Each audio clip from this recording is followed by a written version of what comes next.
Hello class बच्चों, sixth में आपका जो है ये अपना चैप्टर चल रहा है लेसन 8। ठीक है, खुशहाल नगर जो गांव है उसमें। तो इसमें हमने जो देखा था बच्चों उसके एक बार फिर से देख लेते हैं क्या क्या आपने। एक तो देखो हमने इसमें लोहे के औजार जो खेती के लिए काम आ रहे हैं, घर के काम में आ रहे हैं, घरेलू काम में आ रहे हैं, उनका जिक्र किया था, इसमें अध्ययन किया हमने। फिर कृषि उत्पादन को और ज्यादा बढ़ाने के लिए सिंचाई के स्रोत कुएं हैं या जो तालाब हैं, जलाशय, कृत्रिम जलाशय, उनको भी बनाया गया। सिंचाई के नए नए साधन जो थे स्रोत वो खोले गए। फिर गांव के लोग में कौन कौन थे, शिल्पकार भी हैं, कई तरह की कैटेगरी के लोग हैं जो अपने खुद का काम भी कर रहे हैं। इस तरह के वहां पे लोगों की कैटेगरी देखी हमने। फिर इन सब जानकारी का स्रोत जो कहानियां थी, किस्से कहानियां, उसमें हमने कुछ कहानियों को भी पढ़ा, है ना। फिर स्रोत जो बहरी गाजा का हमने भरूच का एक समुद्र पत्तन जो है उसके बारे में पढ़ा कि कैसे समुद्र में जो है वहां पे आकर के बड़े बड़े जहाज जो आया करते थे, सामान उतारना चढ़ाना, फिर सामान का निर्यात भी हो रहा, आयात भी हो रहा है। ये इसके लिए यहाँ पे प्रमाण इसके मिले। आहत सिक्के जो धातु की चादर को या धातु को के ऊपर बनाए जाते थे, वर्गाकार भी होते हैं, आयताकार भी होते हैं, और इनके ऊपर जो है इनको दबा करके इसमें अंकित किया जाता था। इसको चूंकि आहत किया जाता था इसमें सांचे से, इसलिए यहाँ पे जो इसके ऊपर निशान लगाए जाते थे, इसलिए इसको आहत सिक्के भी कहा गया। फिर मथुरा शहर का वर्णन, एक धार्मिक केंद्र था मथुरा। फिर यहाँ पे किस तरह से जो है बहुत सारी धार्मिक चीजें और जैन और बौद्ध मंदिर भी यहाँ पे पाए गए।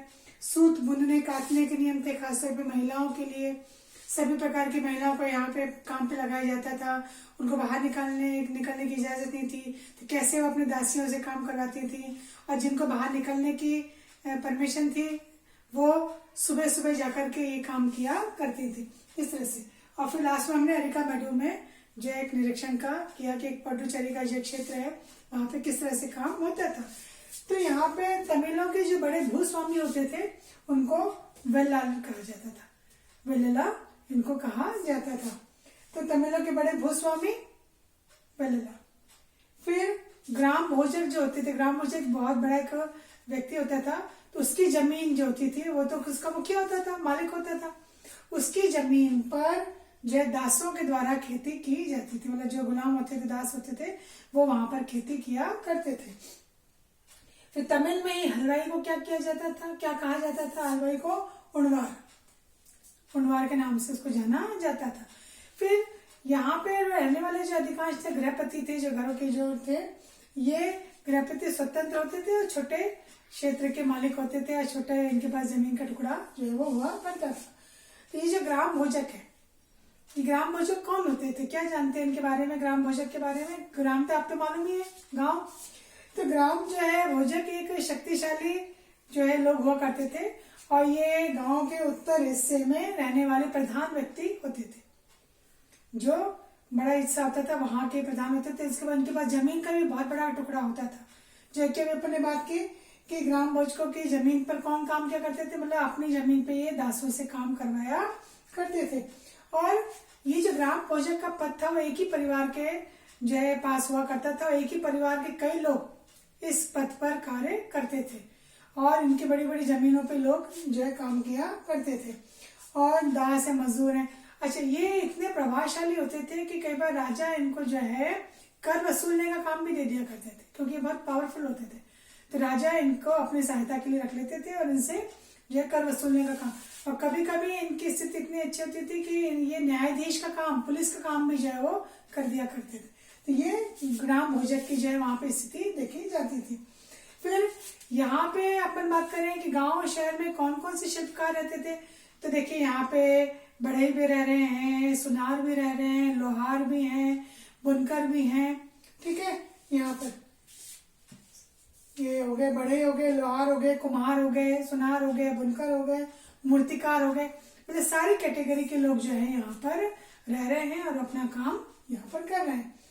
फिर यहाँ पे जिक्र आया है कि वलय कूप किस काम आता था। वलय कूप जो बड़े बड़े कूप होते थे, गड्ढे होते थे, ये किस काम आते थे, जल निकासी के लिए।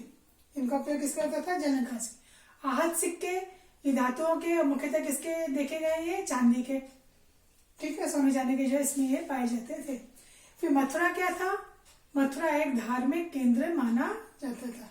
और श्रेणी किसकी होती थी? शिल्पकारों की श्रेणी यहाँ पर हुआ करती थी। फिर यहाँ पे जो लोहे के जो औजार या बर्तन है किस काम आते थे? तो जैसे कुल्हाड़ी हुई, हंसिया हुआ, ये खेती के काम आ रहा है। और आपने अभी भी घर में देखी होगी संडसी होती है, तो किसी गर्म भगोने को पकड़ना हो तो इसमें हत्थे होते हैं, तो उसके जरिए जो है उसको बर्तन को पकड़ने के लिए इसका काम जो है वो लिया जाता है। फिर यहाँ पे एक जिक्र आया है रोम का, आपकी बुक में एक जिक्र आया है रोम शहर का, तो ये यूरोप का है। और जिस समय अपने गंगा नदी के किनारे शहर विकसित हो रहे थे उस समय कहते हैं इस रोम का भी विकास यहाँ पर हो रहा था। ये रोम एक बहुत बड़े साम्राज्य की राजधानी थी, बहुत बड़ा क्षेत्र था यहाँ पे साम्राज्य का। और ये जो है यहाँ पर यूरोप में तो इसका साम्राज्य था ही, इसके अलावा ये अफ्रीका में, एशिया में कुछ हिस्सों में भी इसका राज साम्राज्य जो है बहुत बड़ा फैला हुआ था। और यहाँ पर आज से 2000 वर्ष पूर्व यहाँ का एक बहुत बड़ा शासक भी था, अगस्त नाम आता है इसका, जिसने यहाँ पर शासन किया। और कहते हैं कि इस समय शासन काल में बहुत सारे निर्माण कराए। इसके महल तो थे, महल के अलावा कहते हैं यहाँ पर इनके जो धार्मिक स्थल हैं, ठीक है, मंदिर हैं, वो यहाँ पे बनवाया इसने। और लोगों के मनोरंजन के लिए रंग महल, नाटक वगैरह देखने जाते हैं ना, तो जैसे रंगमंच होता है, तो अपन देखते हैं अपन किसी, जैसे अपन आजकल सिनेमा देखने जाते हैं तो सीढ़ियां लगी होती हैं, तो ये तो अपन एक बंद होता है। ये खुले एरिया में बड़े बड़े रंग महल इसने बनवाए थे, जहाँ पे सीढ़ियां होती थी, जहाँ पे बैठ करके जो दर्शक होते थे वो मनोरंजन किया करते थे, एक दूसरे से मिलते थे, जुलते थे, चर्चाएं करते थे, बातचीत करते थे। तो उनका जो मनोरंजन का यहाँ पर जो है काम हो जाता है। और इसके अलावा यहाँ पर स्नानागार भी बनाए गए महिलाओं पुरुषों के लिए, ठीक है। वहां पर इनके लिए अलग अलग कक्ष होते थे, जहाँ पर आकर के ये लोग स्नान भी क्या करते थे और बैठ करके लंबी लंबी अपनी जो है बातचीत भी यहाँ पर किया जो है वो करते थे।